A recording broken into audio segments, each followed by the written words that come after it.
Hello there, everybody, and welcome to a very special edition of the Horror Hangout, a podcast where we look at the best and worst the horror genre has to offer, and sometimes, when we're lucky, get to chat to some of the people that are bringing new horrors to your screen. I am very fortunate today to be joined by some of the cast and crew of film that we enjoyed a couple of months ago now, Weekend at the End of the World.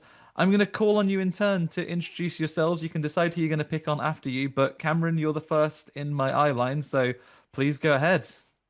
Hi, I'm Cameron Fife, and I am an actor and producer on Weekend at the End of the World. Wonderful. And we'll go to the next on my screen, which is you, Clay. Well, cool. Hey, I'm Clay Elliott. I am an actor, writer, and producer on Weekend at the End of the World.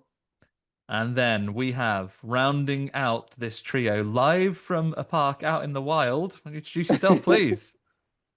Hi, my name is Gille Klabin, and I'm sorry that I'm outside. Um, and I co-wrote this with Clay, co-produced with Cameron and Clay, directed and did the visual effects on Weekend at the End of the World. Wow, the whole shebang. So happy to have you all joining me here today. Um, we spoke about the film a little bit on the What We've Been Watching section of the podcast when the team were good enough to give us a glimpse at it. Why don't you start by telling me, I'm going to turn to you, Gil, first as our director. Um, what was the inspiration behind this film? What drew you to the project? So initially, Clay and I had done a lot of short form comedy stuff together, leaning into sort of we have a real nice crossover of our senses of humor. Clay's is much more sort of brilliant and irreverent and sweet, and mine's usually darker and more subversive. So we made a lot of short form stuff together, and we wanted to make a feature sort of essentially test our might, as it were, and make sure before we hit a wall and decided that we'd wasted our lives, we'd sort of leave everything out on the field. And we just wanted to play into our strengths and stuff we had access to. So strengths being that I'm a nerd and I'll play on a computer until my eyes bleed. So we could do something VFX heavy, and I had plenty of camera experience and camera equipment to play with. And we knew we could have funny, compelling comedic performances largely based on Clay and his sort of network of actors. And we knew that genre cinema is really um, one of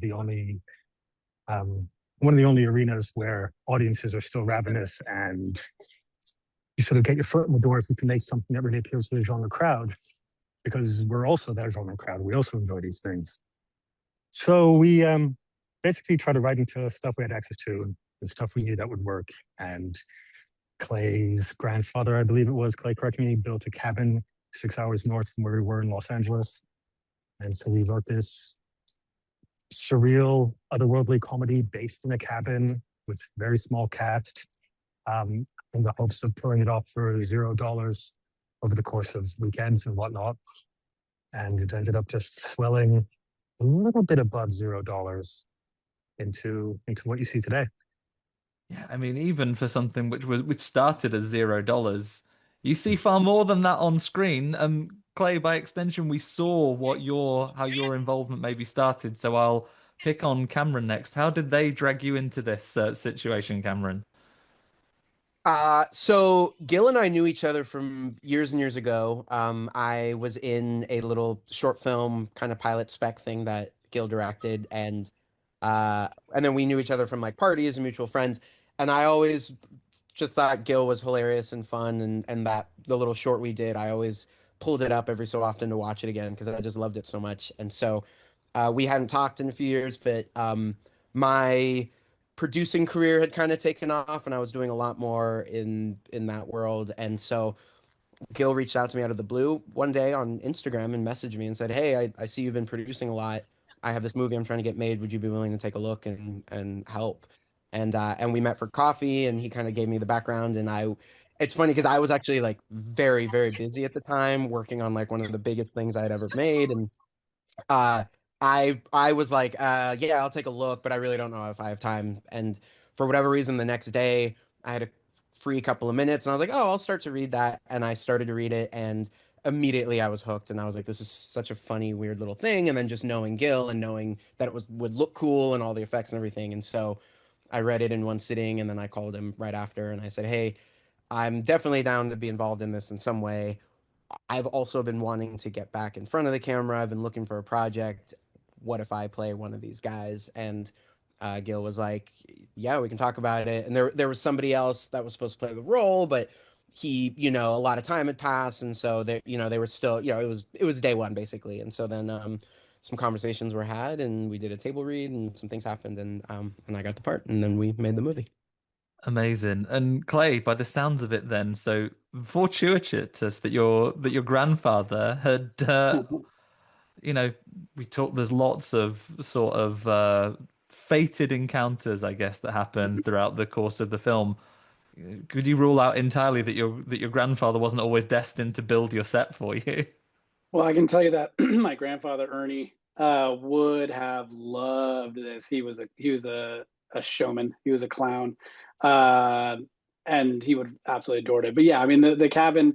Gil and I were approaching this like in kind of like to piggyback on what Gil said was, what do we have at our disposal? Like what do we have that's unique to us? Kind of that I don't know Duplass style of kind of use what you have. And that was an obvious one. I mean that the cabin that my family has, it's a little tiny little town, if you can call it that, called Pinecrest, which is up in the Sierras. And again, it was built in like the 30s, like a small little kind of A-frame. He and his brother-in-law built it together. And I've been going there since, before I can remember. And that place it's smack in the middle of the woods, which means that it is stunningly gorgeous Mhm. and just beautiful. And then as soon as the sun goes behind the earth, it's so scary there, Andy. It really, really is so scary. And since I was a little kid up through now, a full grown man, every time everyone's like, okay, good night, and it gets silent, I can hear everyone's eyes get a little wider and kind of like start peeking around, like we have little rafters that look down, and I'm always scared to look up because I know I'm going to see some ghosts looking down at me. So anyway, so it's a place that I love that certainly fits kind of the horror vibe, and so it was an absolute no-brainer. So that, and on top of the other reasons why kind of the horror genre can fit in terms of just a ravenous, loyal, awesome, fan base, that it's not necessarily star-driven genre. And when it comes to the movies, people want quality, and we thought we could deliver that, and it doesn't require necessarily these huge budgets. So kind of with all that in mind, it It made all sort of sense. came together. And let's Yeah. talk about a little bit about the film itself here. So if anyone listening along hasn't heard of Weekend at the End of the World Together, you're really telling the story of two friends looking for a great weekend together after certain things in their lives have maybe not gone to plan, and they take themselves away to this cabin. We've all been there, I think, right? Like sometimes what you need is a weekend with your best friend to do something which takes your mind off what's going on in the world. And as is often the case when a cabin in the woods is involved in the horror genre, things get weird pretty quick, right? But what I was really struck by was the focus on not just the weird and the wonderful and the places we go, which I will leave to you how much you want to allude to at this time before people see it. But you go to some places, right, beyond those cabins. But I was really struck by how much the character and particularly the dynamic between our two main characters is kind of central to this story, right? Was that always something you wanted to include in the narrative when you began with the concept? Gil, I'll turn back to you, I guess, to talk about that one, but you guys feel free to Yeah, chime in. I mean, for me, irrelevant of what genre you're pursuing and irrelevant of what the end goal of the movie is, a high concept or not, your film falls flat if it doesn't engage the heart of the audience. You just, for lack of a better term, like you have to make sure people give a toss about the people you're watching. Otherwise, the stakes are just non-existent, and your scary moments and your funny moments and your changes in your characters and their arcs, they all fall flat unless your audience cares. So for us, we always knew, and we shot draft 16 of the script. Is the version of the film that you're watching, obviously beyond the process of editing during the shoot and editing and post. But draft 16 was multiple times that we did a pass to horror, and another pass for horror, and we did a pass for comedy, and then we did a pass for horror. And we did several passes for horror just to ensure that we would sort of fundamentally care about these people, because it is quite silly, like the comedy is kind of borderline absurdist, and it does definitely it does require a certain what's it called, suspension of your disbelief to get into it and to believe that these characters, that the stakes are still high when they're saying such insane things, or when some demonically possessed character is doing such laughably strange things. If there isn't these characters generally going on this journey, I just feel like it all falls by the wayside. So that is an extremely long answer to say, yes, we thought about that a lot. I mean, Cameron, Clay, when you're playing Karl and Miles,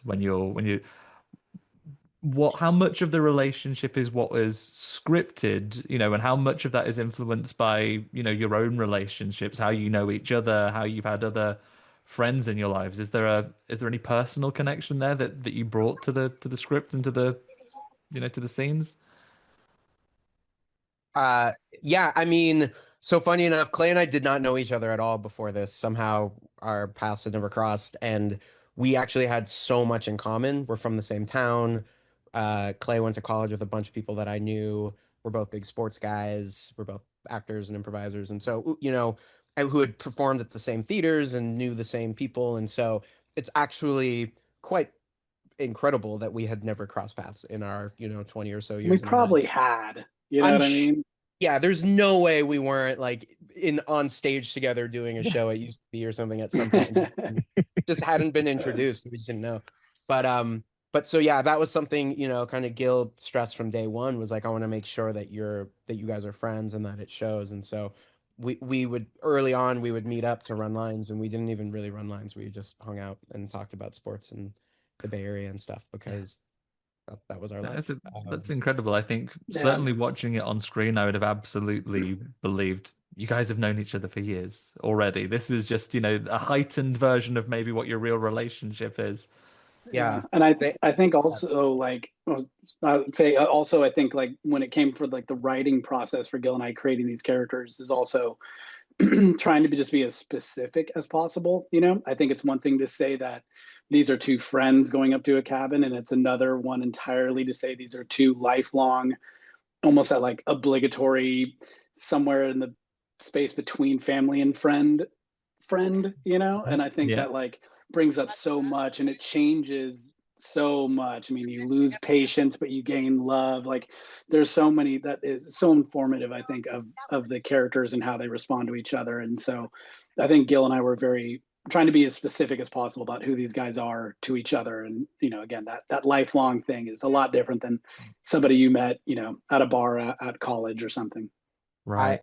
The obligatory friend thing, I think, is something that everybody can relate to, and like I definitely relate to it. And we all have that person where you're like, man, if we hadn't have been on Little League together when we were 5 years old, we would absolutely not be hanging out today. But we were, and you're the first person I call friend. when I need something. Yeah. Yeah, it does not matter how bad things get; they will always be my friend. I will always be there for them, and they'll always be there for me.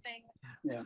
I mean, we can't talk about relationships and obviously the commonalities you have as such a closely knit pair without talking about every group's and every event's obligatory third wheel. Sadly, he's not here unless he joins the call unexpectedly. Tell me a little bit about Hank and how his character came about. Hank, yeah, I mean, what's weird is I think Hank only became a character fully around draft 4 or 5 or 6 of the script, and he was meant to be.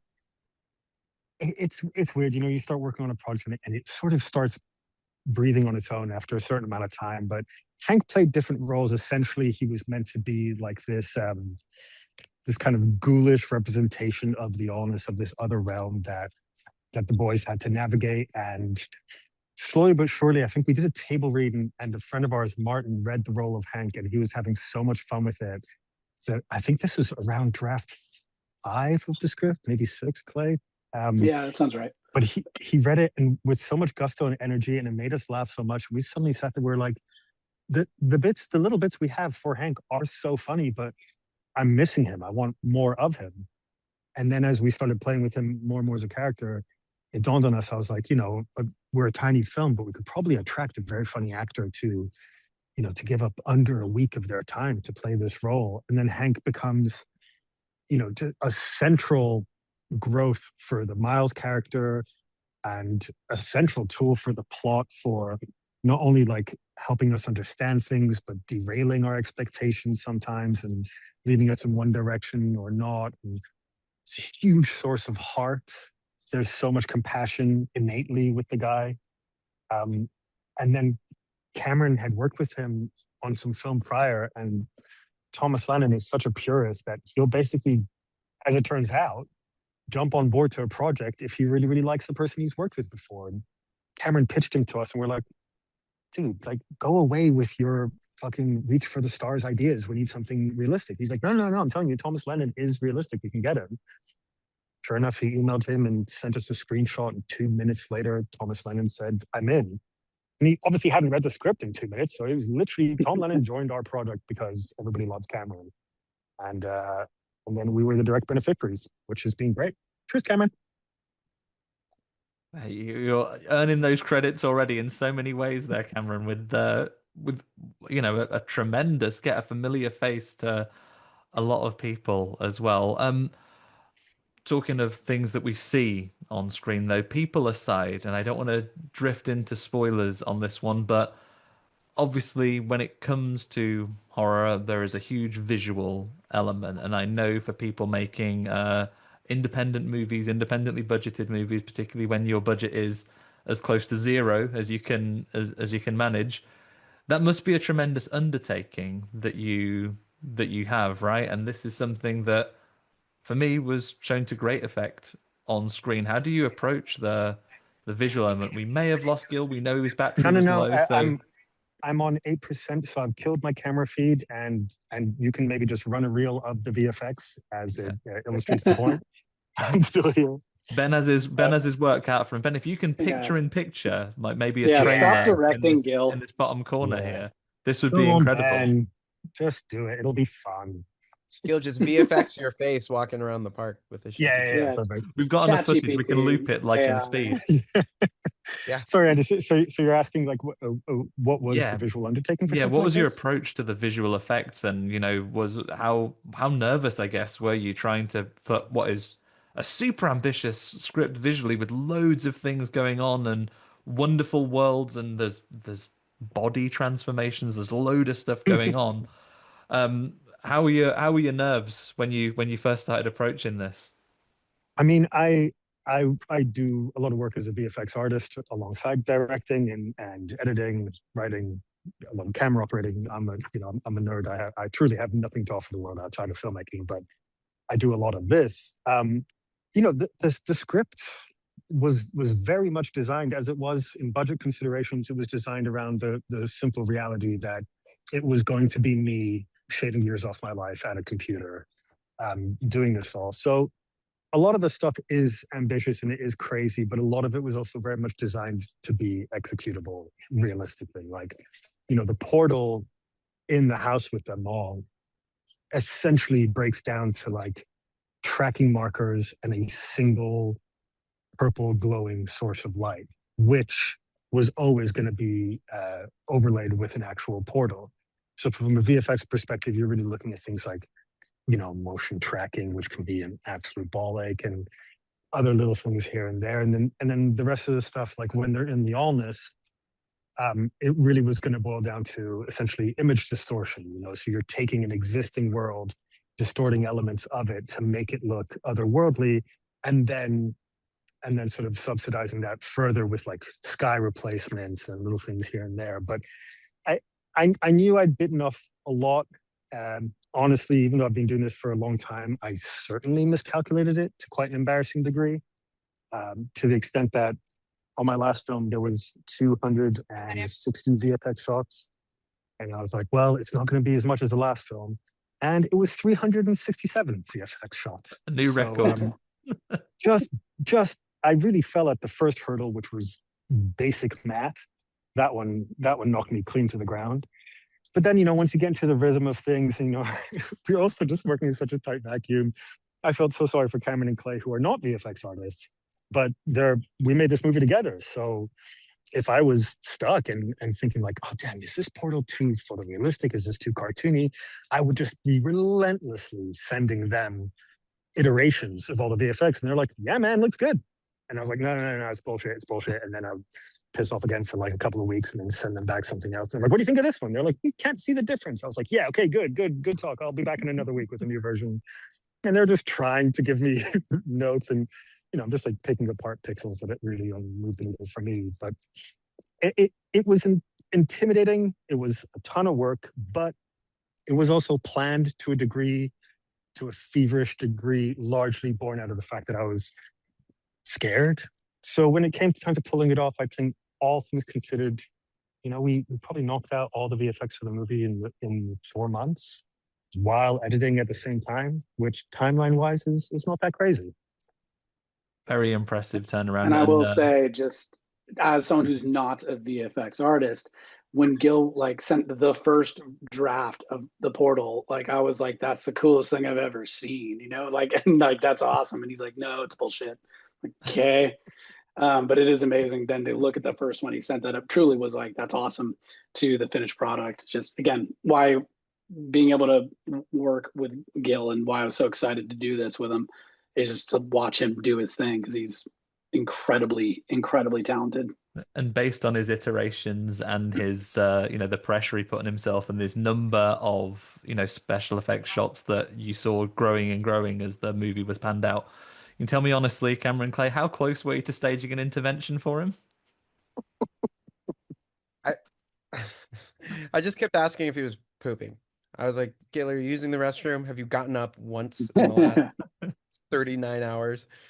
Yeah, unfortunately, I was the opposite. I feel like I was his supplier. Be like, nah, man, you're good, man. Everyone else is wrong, man. Have another hit. Yeah, it's like, Gil, hey, just in case you're worried, nobody's doing anything outside, so just stay home, man. Keep going. It's boring out here. Yeah. And I'm glad to see from our conversation today, Gil, that you are outside looking at the sky, touching some grass today. Yeah, it's crazy, man. There's people here and a lot of them look you in the eyes. It's mental. There should be some sort of guardrail. Can't wait to get back to a computer. Oh, yeah. Safe pixels. So we've talked about the creation of the film. Let's talk about the most important thing for everyone out there. Where is it best for them to see it around the world? How are we looking in terms of distribution? Are we still festivals? Are we heading online? Are we talking physical? What's the latest? So we have finished our festival run. The movie came out about 4 days ago in the US. We are overseeing domestic distribution. I'm going to hammer through this because I'm on 6% battery. I'm so sorry. We're overseeing domestic distribution because we've given equity in the movie to our entire team, and we are going to make sure that the movie makes money. Our team makes money. We partnered with international sales agency who are wonderful and understand what we want to do. And we will likely have a UK and the rest of the world deals figured out in the next month and a half, something like that. So I'm guessing you guys are based in the UK. We are. I've given it away with the way I sound. It's I grew up there. It's just this feels like being back at home. So yeah, we will likely be out in the UK and other English-speaking countries probably in the next 2 or 3 months, and then the rest of the world slowly after that as we pay for subtitles. But yeah, look, I mean, if somebody wants to pirate it and they enjoy it, just buy it in your country when it comes out afterwards. That's pirating is a promise in this instance. Oh especially with such a positive business model as supporting the people that made the film as well. you know what I You're mean? not you're Like, not robbing an executive somewhere. You're taking it from these guys' tables, everyone. So yeah, like the PAs, the runners on our film, they own fractions of percentages. So if you want to steal money from a runner after you enjoy the film, then enjoy your special, extremely hot spot in hell. Yeah. And if you have any listeners who, of course, I'm sure you do, who are in, in the States, we're on Apple TV, iTunes, Google, Fandango, YouTube TV. I didn't say it, Prime. I'm sure I've just repeated myself a bunch of times and said everything twice. But yeah, lots of places to rent or buy it. Yeah. And again, we are self-distributing indie film that has done this all ourselves, and it's I think it's important to support indie filmmaking. I think it's how I think people can get tired of the way the big studios can operate, and then the types of movies that you see, and the way to help make that change is to give a platform to indie movies. So rent and share and tell your friends, and all that stuff, because it's important, and we would like you to see it. yeah, and Yeah, I would like so to see it too. Cameron, sorry. also, no, that's okay. We are working on physical media as well. Gil Yes. has a plan in place, and that's something we're going to be offering soon too. Yeah. Incredible. Love it. Well, surprising to everyone, despite the fact the number of super deep cut British references we occasionally go into, about 50% of our audience is in the US. So if that is Wow. you, if you fall into that percentage, you can do this right now. Or if you have one of those wonderful VPNs, we're not sponsored by Nord, but we could be. So if you can access the US internet and storefronts, you'll be able to watch it there all over. Final question for you while Gil's battery hopefully holds out. Obviously, Yeah. you 5% are maybe. in the business of making horror films now. We're doing a podcast called Horror Hangout, so the pressure from your friends and family is now on you. I'm going to go round the group here. Your friends and family say, right, lads, we're coming round to spend some time with you. You are in the horror business. We're coming around for a movie night. What is going on? One pick each, a triple bill on your big night. Gil, you're the one with the lowest battery. You get to go first. Does it have to be like just horror, or should it be comedy horror? Does You can it do matter? And whatever you like. You're the master of your destiny here. that's too much. That's painful. I'm gonna say, just because of the tone of our movie, I'm just gonna say Shaun of the Dead, because it's the greatest movie ever made, and it happens to be a horror comedy. Great pairing. Clay, I'll turn to you next. Yeah, my go-to similar vibe is I just love Cabin in the Woods. I think, again, if you're looking for something, that I think one thing we try to do with our movie is subvert those expectations. When you think it's happening, it's not quite there. And I think Cabin in the Woods is a great example of a movie that does that. Just when you think you kind of understand where it's going, it'll take a different turn on you. So that'd be the one I'm showing. You pull in some great examples. Cameron, you've got the greatest pressure because two answers that I'm sure you might have Off picked the have been board. taken. Yeah, mine. I'm gonna jump. I'm gonna subvert some expectations. Is what I'm gonna do. Okay, Cabin in the Woods, Hmm. Cameron. I love 80s campy horror movies. They're just so fun and funny, and all the movies today are very much inspired by them. And I'm gonna go with Hellraiser 2. Oh, very nice. Ooh. I love that movie, and it has maybe the single funniest moment in the history of film in it, which is there's I don't know if you're familiar with the movie or the franchise, but the wife, or the I don't know, the female antagonist of the doctor who's bringing the monsters back to life, she is a blood skeleton monster. Yep. And there's a shot, it's at the beginning of the movie. There's a shot where there's a glass of wine in the foreground, and you see her in the background, and she walks into focus, picks up the glass of wine, takes a sip, and goes, wine. And then keeps going, and it just doesn't make sense. And I rewatch that over and over again, and I get so much joy out of it. And so I'm going with Hellraiser 2. Brilliant. Do you guys not say the drink after you take a sip of it? Is that not? Isn't that just normal?